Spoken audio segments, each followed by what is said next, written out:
Good morning to everybody. Now, you've seen the thumbnail, keep it simple. We've got a wall and we're going to be doing it as a feature wall. So we've got some paper coming through that's on order and it's coming from Farrow & Ball. And if you want to see that video on hanging the Farrow & Ball, that'll be another video after this one. But what we're going to be talking about today, and I'll try and keep it under 20 minutes. I don't want to make a big thing out of how to line a wall because there's plenty of videos in that playlist there on wallpapering to see how you actually line walls. But I want to try a different product that a couple of people have mentioned to me over the last 6 months. With me doing the YouTubing, and they've said, Phil, you're always using WallRock. Have you thought about using the Albany, which is the Brewers' own brand? And it's their reinforced lining paper. Now, this is a reinforced lining paper, and we're going to say, you know what I'm like, I like to do an alternative. So this is a paper that can be classed as an alternative to actually using WallRock. It is non-woven, it is paste the wall, but if you still want to use it as a paper that you actually paste, you can do. Now, the instructions do say please use a decent quality tub paste, which I clearly use because I use the Wix one, and I'm very happy with the Wix tub paste. You've seen that numerous times. But yes, this is a lining paper that's very much like WallRock. It is, I'll just get you a piece there. It is a non-woven, which means you can't actually, you can't rip it and pull it apart like you would do an ordinary pulp lining paper. You know, the lining papers that, well, we don't use anything less than an 800, but you can get a 600, you can get a 480? I can't remember. That's what we used to use at college. It was like tissue paper. But yeah, did I tell you I went to college? Yes, you do go to college to actually learn wallpapering and painting and decorating. And I've had a few people on jobs, other trades have said to me, Phil, you've learned your wallpapering, haven't you, because you've been to prison. How cheeky is that? I know, how cheeky is that? Because apparently you learn your trades actually in prison, and I know all about that because when I was actually doing my teacher training and actually became a lecturer, there were jobs available at Nottingham prison for doing painting and decorating courses, but that's by the by. So, right, let's get back onto this. It is a non-woven paper, so you can't actually pull it apart, right? But you can rip it. Now, if I rip that corner, can you see? Let's get focused. I'll rip it. Oh, I'm struggling ripping it. Right? You can possibly, let's see if I can get you on a manual focus. Can you? Yes, you can see. Let's get the manual focus going. You can actually see the fibres. Can you see that? Yes, I think you can.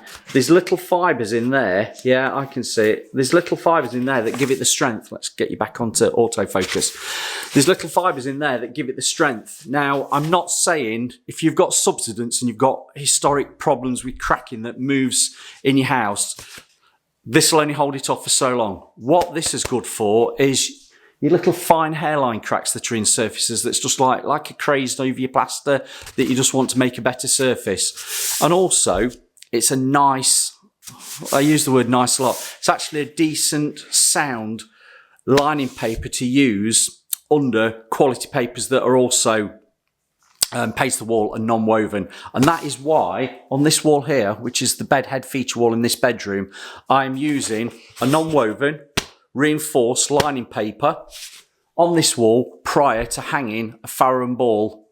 Yes, it's about 150 quid a roll. Farrow & Ball, which is a traditional paper. You'll be pasting the paper on that one. That'll be on the video.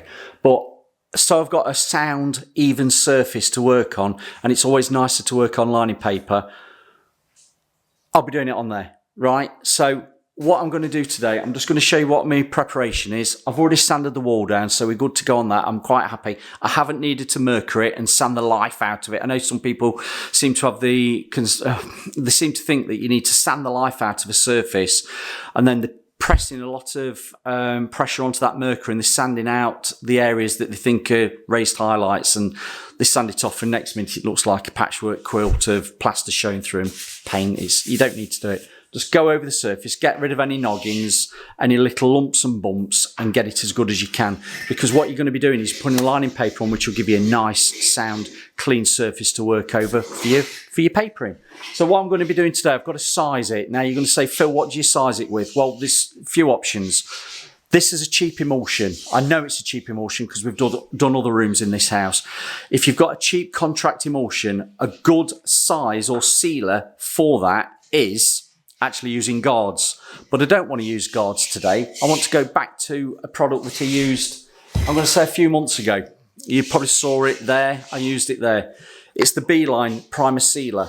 I was very impressed with that. Now, this Beeline Primer Sealer comes concentrate. Now, if you're going over surfaces that are needing a better adhesion and a better property for, property is the wrong word, a better sealer and primer to help with adhesion, and you're going to say, what's that? I'll say, well, you can use it over surfaces that you're going to be painting over. So you could use it over glossy surfaces. You could probably use it over glass. Just read the instructions. I don't want to talk about that today. I want to talk about it using it for a sealer for walls that are dry and porous, which this is.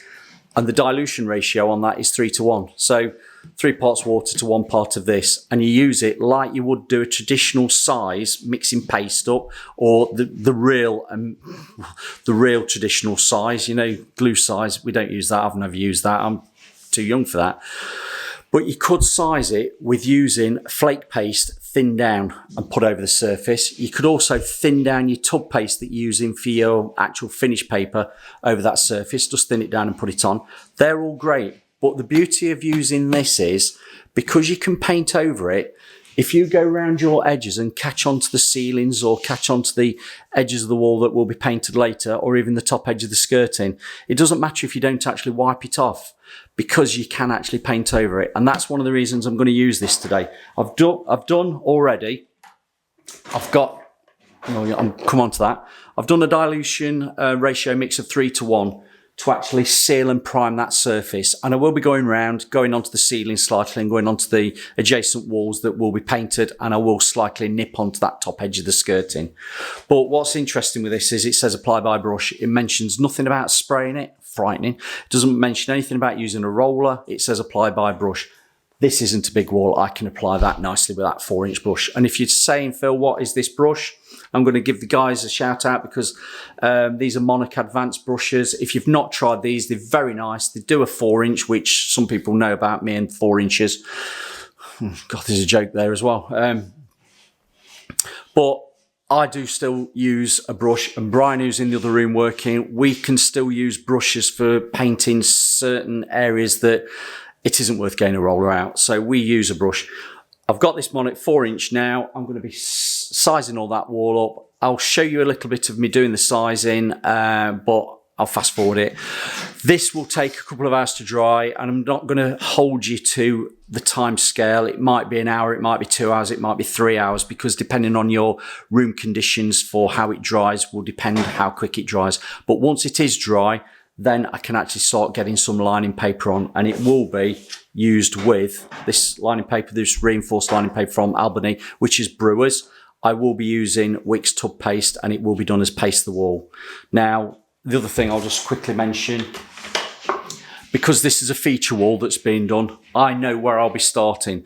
So what I'm going to be doing is, I know it says on the instructions about cross lining at 90 degree going across. That to me, at the moment, I haven't got enough steps in the back to go horizontal. I will be hanging vertically. And if you want to see a video on why I can hang vertically, don't want anybody shouting at me, I can do verticals on there because I know where my first length of paper will be with the Farrow ball. So if I offset that by starting at one side, and I'll hang from the angle, there's no need to be offsetting it and hanging one in. I'll hang from the angle, go all the way across, and that will mean that the corresponding joints won't be matching with the lining paper or the actual finish. So we've got no problem with that. And another thing that there seems to be a bit of confusion of, people are doing lining paper, traditional lining paper, and they're leaving a couple of mil gaps because they say, oh, it expands and everything. Do you know what? If you read the back of the instructions of lining paper these days, 1,000 lining needs about 10 minutes soaking time, and that's to allow it to stretch. Once you've got that optimum stretch on your lining paper, it's not going to move. So get them butt joint. Start as you mean to do. Start as you mean to go on. Get them butt joint, because they're not going to move any more than what they do when they stretch if you give it a correct soak time. Now, if you're not into papering and wallpapering and stuff, just try it, because leaving a gap is wrong and you don't want to be going over with filler. I don't know where that's come from. It's not something that I used to teach at college. It's not something that Brian's ever done, not something my father's ever done. You know how old these guys are. We talk about dinosaur painters. We're not a firm with dinosaur painters. We've got dinosaurs in the firm, but we're not dinosaur painters. You don't need to leave a gap. You don't need to do any filling and sanding, because the other thing is people seem to think that you can do lining, fill the joints, sand it, and then paint over it. Yeah, you can do that, but you'll always find that your filler is a slightly different finish to what the actual pulp finish of the wallpaper is. So you can always get that actual filler area looking slightly different to the rest of the wallpaper stroke lining paper, and it can show. I don't know, people say, oh, it doesn't show on me. Just get butt joints, start as you mean to go on. You won't see me too much on this. I'll just start the top corner and then we'll blend out and we'll come back after it's all dry and we're ready to hang the paper. But just be mindful, don't think you've got it wrong. That is like water by the time you've done your 3:1 mix ratio. Just be careful where you're splashing it about, because obviously you don't want it going over furniture if you've not sheeted over. We have got everything sheeted over in this room. So I'm just going to start in the corner, and as I said, I will be going onto the ceiling and stroke the walls around me because I'm not too worried that will dry off. Also, if you've got major filling, you could put this on first and do some filling, spot prime your filler once it's dried, or you could might have even done the filling beforehand, but that's up to you. Obviously use correct procedures when you're doing your job. Yeah.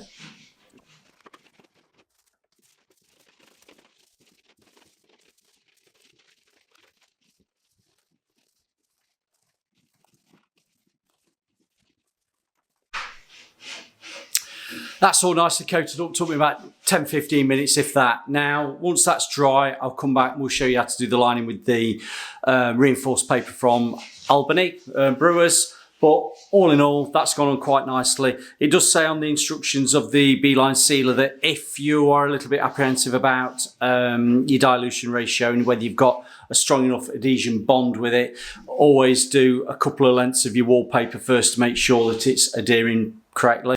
So just make sure that you're getting a decent amount on, that you're getting that adhesion primer sealer coat on. It's not too thin. Make sure your ratio's 3:1. If in doubt, you can always give it 2 coats, but I will feel that a 3:1 ratio is ample and it's plenty. Dry surfaces, you'll probably see it sucking in and drying a lot quicker than something that's already got a painted surface. That's fine. But I'll be letting this dry and I'll be coming back in a few hours to get some of the wallpaper on, which is the fibre liner reinforced Albany Brewers own brand lining paper. Now you're going to say to me, Phil, about the lining paper, it works out about £4 a roll-ish compared to a roll of WallRock that's about 7, so it's nearly half price. So let's see how we go with that. See you in a bit. Well, a few hours have passed. That Beeline Primer Sealer, because radiators have been on, so Beeline Primer Sealer was actually probably dried off within about 40 minutes. Now, since I spoke to you originally, could be 3 hours. That is lovely. That's lovely and dried. In between, while I've been waiting for that drying, I've gone around this room, raking out any top edges where a little bit of flaky paint. There wasn't a lot of that. Cleaned it all down, dusted it off, and I just put a fine bead of cork around it because it didn't warrant actually any filler in it.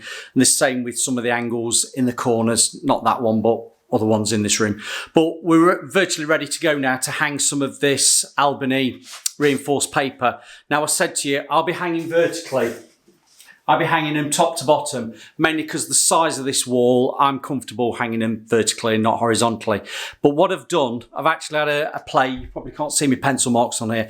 I've had a play and found the middle of the actual wall, and the middle of the wall is there. The actual size to the middle is 1885, so 1.885 meters to the middle from the edges. Now, I've gone at eye level from the edges because it might taper away at the top and bottom. Not too worried about that. Just wanted to find the middle. So that is actually the middle of the wall, just there where my finger is. So I know that the paper that I'm going to be hanging, fingers crossed, because I know lots of things, I'm hoping that there's a pattern to that paper that I can actually find the centre of the paper, whether it be centre of paper in the middle of the pattern there on the actual width, or it might be on the edge to get the pattern to centre it. I'll probably hang more than likely to the middle of this room so we get a balance either side. but we'll talk about that when we come to it, because it's a Farrow & Ball paper. Did I tell you it's about 150 quid a roll? But anyway, I've just had a play, found the middle. I've actually offered these widths up and gone 1, 2, all the way across and come back the other way. And I've made sure that if we hang to the middle, the rough size of the paper is about 520 wide, so just over half a metre. I know that if I come in from one side, whether it be down there or this side over here, I'm not going to get any joints corresponding with the finished paper that will be hung from the middle. That makes sense, doesn't it? So I'm quite comfortable hanging from one side to the other, and I'm not too worried about, you know what I mean, offsetting it. I'm literally going to hang to the corners. I don't think they'll run out too much. It doesn't matter too much also on the lining paper. I'll just hang from the angle and come straight across. There's no need to be hanging the first, I'll do it over here. I've seen some people doing it. Hanging your first one there. It's lining paper. Hanging your first one there and then filling in with one there. You might as well just go from the edge and all the way across. Trust me, I'm a professional. I know what I'm doing. So that's what we're going to be doing. This lining paper, a little bit like WallRock, you've got to look at both sides to see whether one side's smoother than the other. I can't see any difference between one side or the other, i.e. is one side for painting or is one side for actual finishing wallpaper over the top. So I'm not too worried. As I say, it's going on as a lining paper as a base for the Farrow & Ball. So what I'll be doing is I will actually be hanging these as they come off the roll. Can you see? As they come off the roll, I'll just draw it down like that and hang to the wall like that. Cut it at the bottom, then do the next one. So the next time you see me, I've got the paste out, straight out the tub. I've got a long pile roller. I'll cut in around the tops, bring a section just wide enough beyond the actual width of the lining paper as I go, and do a length drop at a time. If you want to go a little bit further with your paste, you could do 2 widths worth, but I want to make sure that I've got plenty of paste on for this to adhere to this surface that's lovely now. It's had that primer sealer on it. It's not a porous surface now, and that'll go on a tickety-boo, lovely jubbly, whatever you want to call it. So I'll see you in a little while and you'll see me just hanging. Dead easy. We'll talk about that as well. Right, we're about ready to go. I've got the Wix paste. I've mixed it up just to make sure it hasn't settled. I've got a long pile roller. I'm using my gold, Rota Gold. I like those. And that's going to put plenty of paste on, which is nice. Now, what I'll be doing is just cutting in around the top with the brush. I've just got a 2.5 inch brush just to get it on. Rolling and applying it to the wall and then hanging the paper. Tools of choice, I've got a squeegee. I've got hanging brush. I've also got a blade. I've got a Offler snap-off blade, you know, there. Now, across the top, because that runs a bit umpy-dory, I'll be marking it with a pencil or the back of the... marking it with that, scoring it, and I'll actually cut it with a pair of shears that I've got. Now, if it was a flatter, even line going across the top, if it was under a nice bit of coving, I'd get the spatula and trim it off neat to that. But because it's a bit wavy, I'll mark it with the pencil. Down the sides, I'm not needing to plumb. I'm literally going to hang to the angle. No need to get a plumb bob on this. You're lining. You don't need to put a plumb line down it or a laser. So let's crack on.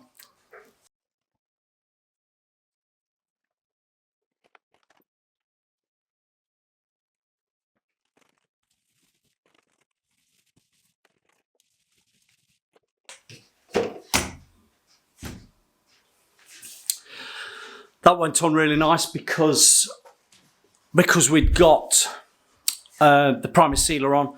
Now I'm going to hang this as it comes off the roll like that, straight down to the angle, cut it at the bottom, cut it at the top edge of the skirting. And don't forget, once I've got all this lined with this reinforced paper, I will be allowing it to dry and then going around the top, sides, across the bottom of the skirting, well, bottom of the skirting, top edge of the skirting, using a bit of cork just to neatly seal those edges in, which makes it easier for when you put your finished paper on, because then you can cut into that angle or across the top, down the sides, knowing that your blade sinks into a nice little bit of cork and not into any bare plaster. So let's get this on.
Quite impressed with that. I'd probably say that Albany Reinforced Lining Paper is probably slightly thinner than what you'd expect with WallRock, but that doesn't matter because it's only being used as a lining base before we put paper on over the top. Now, it's actually cut all right with the blade down at the bottom, and over you could see that, and marking it with the back edge, the metal part of the blade, snap-off blade, you see that bit there. Managed to score it enough for me to actually cut with the shears. Now, I've got a bucket of hot warm water down here. Hot warm water, is that an oxymoron? I'm not sure. Well, I could put my hand in it. And I've just wiped around the edges. Now, I go on a lot about false opacity paint and contract mats that people are using, and it's not very good for when you come up to do your wallpaper, because when you're wiping it, I just rinsed it, when you're wiping just any little bit of sediment of paste that's onto your emulsion, that's particularly contract matte, it comes off on your sponge. It comes off on your sponge because it's chalky. But other than that, that's gone on really well. It's cut nicely. This is an alternative, as I say, to WallRock, and at about £4 a roll, it's quite a bit cheaper. It's not a lot in it, about £3 or £4, because depending on what you're paying, but I think it's WallRock about £7.50 or something like that for a single roll of 10 metre long, 10.05 metre roll. So, bit of a saving. And as I say, this will hold off any little cracks or bits and pieces like that that makes it a not a very nice surface to be painting on or anything like that. Putting this on will give you a nice sound clean base, an even coloured base to allow you to do your wallpapering or your painting. Bear in mind, this is a little bit transparent, translucent. You can actually see the pencil marks through off the wall through this paint, let's call it lining paper. You can actually still see through it. But other than that, not too bad. Now, I'm going to crack on, get this finished, and then I'll say thanks for watching at the end, and I can just show you what it all looks like, which does look like a white wall, because that's all it'll be. All right, catch you in a bit. That's the cork of choice. I'll be going around the edges once that's all dry and just corking up neatly, so we've got that bead, like I told you earlier on, about sealing around the edges of the skirting, the edges on the sides and the top against the ceiling with some cork and the paper. Right, I've done. I would say this wall that measures 2.5 by 3.6, it's taken me about 3/4 of an hour, if that. If I say an hour, it's been done in an hour. I've been in and sorted some things out with Brian because he's got flaky paint in that room. We sorted that out. So in between about an hour. I have to say, very impressed with that. For I'll say, I don't want to say a budget, I don't want to say a cheap, but I will say actually price-wise, how good this is at about £4 a roll. It's actually a really nice lining paper to put on, and knowing that it's actually reinforced. I don't know, you can see the little fibres, you can just see it there, the little fibres across there. You can rip it, but actually pulling it apart, unless you actually rip it on a corner like that, you can't, it's not going to move anyway. You can see that there. all the little fibres. There you go, you can see the fibres there. That's reinforced. It's got on a dream, really nice. The Wicks paste straight out the tub. The gold, Rotor Gold Long Power Roller, really good. It put a nice even amount of put a nice even amount of paste on the wall. It allowed me to manipulate and move this paper, this, let's call it lining paper, where I needed to do. And I have to say, these butt joints that I've got, one there, I can see them. I got them in nicely. I worked off the roll. I dropped actually the roll onto the floor and drew it up. Cut at the top, only leaving a fraction overlap, but on the bottom I could cut neat straight into the skirting board. And a few minutes ago, I mentioned about using a warm sponge to wipe off any paste that might ooze out as you go with your squeegee spatula around the edges. My bucket of water is milky white, and that's going back to saying about cheap contract mat on the ceilings and how it softens up. So just be mindful of that. But all in all, this has gone on really well. I have to say, I'm glad that I've actually tried it out. Anybody wants to know where I got this from, it was Brewers of Nottingham. Sally and Gary down there sorted me out. They'd only got a couple of rolls in, but I needed 3. Because if you think to yourself, really, on a drop, normally it's 3 rolls, 3 lengths to a roll, and it worked out like that, 2.5 metres and about a 10 metre length roll. So yeah, thanks to the Brewers down in Nottingham. Very pleased with that. Would I use it again? I'll tell you something. I don't think I'd probably use WallRock again now I've actually tried this. I thought this was very good. Whether it's a bit of a placebo effect, whether to say this is a little bit thinner than actually WallRock, I'm not sure. Where WallRock has got the advantage, I would say, is you can get it in the wider widths, because you can get it comes 55, 75s, 100s, and can you get a bit bigger than that? I'm not sure, I can't remember, I don't go any further, don't go any bigger than that. But this was fine. If you're a DIY, if you're an amateur, if you're semi-pro, even if you're a pro like myself, that isn't a problem working off these rolls being that bit narrower. I would say, I'm not sure, somebody correct me if I'm wrong, give us some comments below. Do they only do them in single rolls? Because it would be nice to have actually a double roll or even a quad roll of this. Those that remember quad rolls, yeah, how much do you save actually using a quad roll? It makes all the difference, doesn't it, for your wastage? But no, very good. £4 odd a roll, brilliant. And I'll say thanks for listening to me. Questions below. Again, those that are liking and subscribing, great. Those that are buying me a coffee and those that are clicking the button to give me super thanks, much appreciated. It all helps to go to make the content that you're watching and enjoying. So watch the videos at the end.